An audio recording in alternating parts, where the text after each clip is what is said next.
Mesdames et messieurs, bonjour et bienvenue à suivre cette édition du journal dont voici le sommaire. La scène est à elle. C'est sous ces thèmes que la première édition du festival Binti Soujar a été lancée à Bukavu. Les détails dans cette édition du journal. Les organisations qui militent pour le droit de la femme rappellent que l'émancipation passe autant par la connaissance que par l'action. On en parle dans cette édition.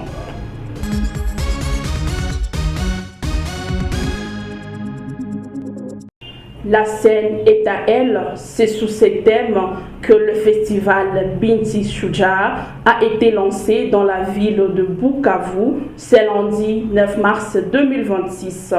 Un moment fort qui rassemble les jeunes femmes autour de l'art et l'entrepreneuriat. Reportage avec vous, Kosna Muhigwa. Cette initiative vise à créer un espace d'apprentissage, de solidarité et de collaboration entre les femmes, artistes et entrepreneurs. Dans une conférence de presse tenue à l'occasion du lancement de ces festivals, les organisateurs ont indiqué qu'à travers ces derniers, ils veulent montrer à la face du monde les potentialités qui regorgent la femme dans l'art et l'entrepreneuriat.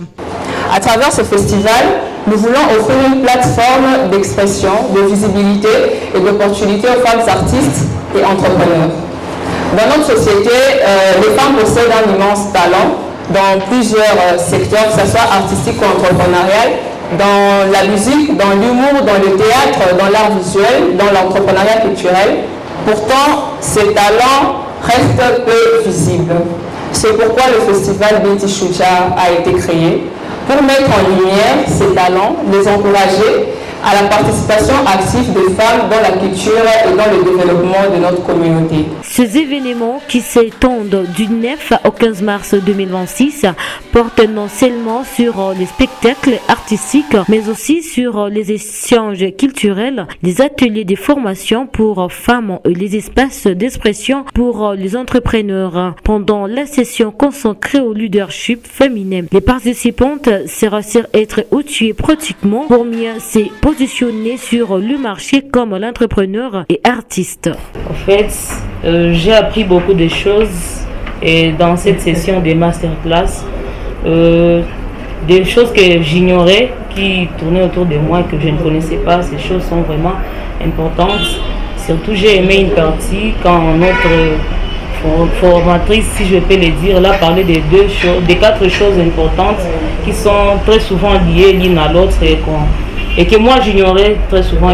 La ville de Bukavu est de nouveau confrontée à une montée inquiétante de cas de justice populaire. Cette pratique violente et publique où la population s'est fait justice elle-même.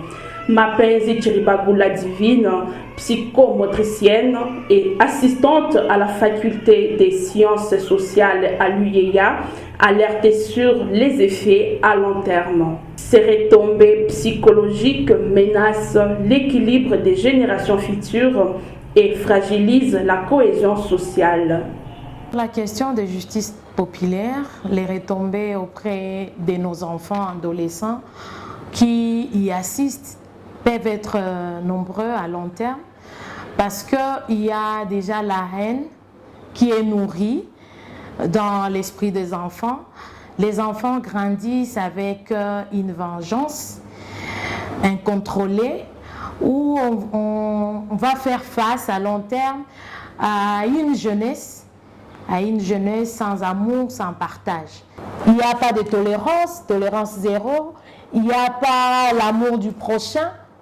Et il y a aussi la question tribale qui s'installe aussi. Des anciens étudiants membres de la brigade estudiantine des universités locales ont lancé une organisation pour transformer leur solidarité en opportunité. Une structure plus forte que la peur, explique son directeur général Barinjibano Kalamo Steve, rencontré ce 9 mars 2026 à Bukavu. Vous voyez que lorsque nous finissons avec les études à l'université, la plupart de nous n'ont pas des occupations, il n'y a pas de boulot. Alors nous nous sommes dit que si nous créons cette structure-là, Ça pourrait aussi nous réunir. D'abord, c'était la première des missions, nous réunir nous tous, les anciens brigadiers des institutions de la ville de Bukavu. Et deuxièmement aussi, voir comment créer des petits boulots en attendant que nous puissions être engagés quelque part selon chacun avec les domaines qu'il a étudiés. Les difficultés sont nombreuses. Vous savez qu'en étant jeune, on se heurte à beaucoup de difficultés. Actuellement, ce sont des difficultés liées aux finances.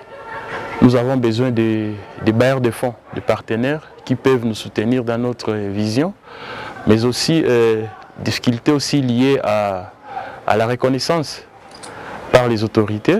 Connaître ses droits ne suffit pas, encore faut-il disposer des moyens et de la capacité d'influencer pour accélérer le développement, a martelé Sarai Muhima, coordonnatrice de Femmes en Action pour la consolidation de la paix, une organisation de paix engagée dans le leadership féminin et la lutte contre les violences basées sur le genre au Nord Kivu.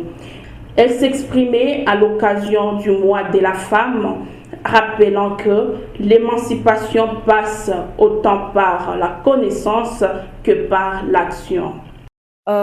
C'est un thème très important parce que ça parle des droits, garanties et autonomisation durable des jeunes femmes et filles. C'est très important de parler des droits, la garantie et l'autonomisation des jeunes femmes et filles, dans la mesure où la question de la consolidation de paix va de pair avec le moyen. Étant femme, il ne suffit pas seulement de connaître les droits ou de connaître les textes légaux pour parler de la garantie. Ça demande aussi le moyen, la capacité d'agir, la capacité d'influencer, la capacité de pouvoir booster les choses pour contribuer au développement. Alors c'est un thème vraiment qui montre comment est-ce qu'une femme doit être autonome pour avoir un mot à dire, parce qu'on dit que celui qui domine, et ça fait à ce que les femmes quittent dans les perceptions avec lesquelles pensent qu'elles doivent rester m'étendues, mais avec ce thème, ça stimule les femmes de pouvoir aussi rechercher des ressources pour pouvoir impacter, pour pouvoir avancer et contribuer au développement du pays. Et pour clore cette édition du journal, depuis l'arrivée des troupes de l'AFC M23 dans la province du Sud Kivu, la situation humanitaire s'est considérablement aggravée. En janvier 2026, l'intensification des affrontements armés dans plusieurs localités du territoire d'Uvira, notamment à Kigongo, Katongo et Lemera, a provoqué des déplacements de plus de 50 000 personnes, selon le rapport de l'OCHA. Les violences ont également entraîné des actes de pillage entre le 18 et le 19 janvier dans la ville d'Uvira.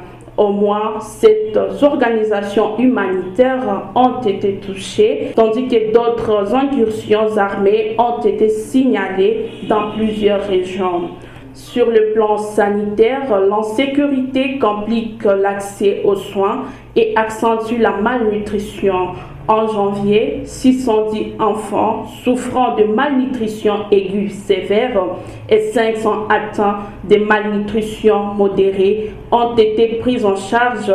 Par ailleurs, 320 enfants et 204 femmes enceintes ou allaitantes ont bénéficié d'une supplémentation alimentaire. Les activités de dépistage ont permis de contrôler près de 6 000 enfants de moins de 5 ans et plus de 1400 femmes enceintes, conduisant au référencement de plus de 1700 cas de malnutrition vers les structures spécialisées. Rappelons que ces chiffres sont produits par l'OCHA RDC en collaboration avec ses partenaires humanitaires qui couvrent la période du 1er au 31 janvier 2026. Et c'est par ici que nous mettons un point final à cette édition du journal. Merci de l'avoir suivi et à la prochaine.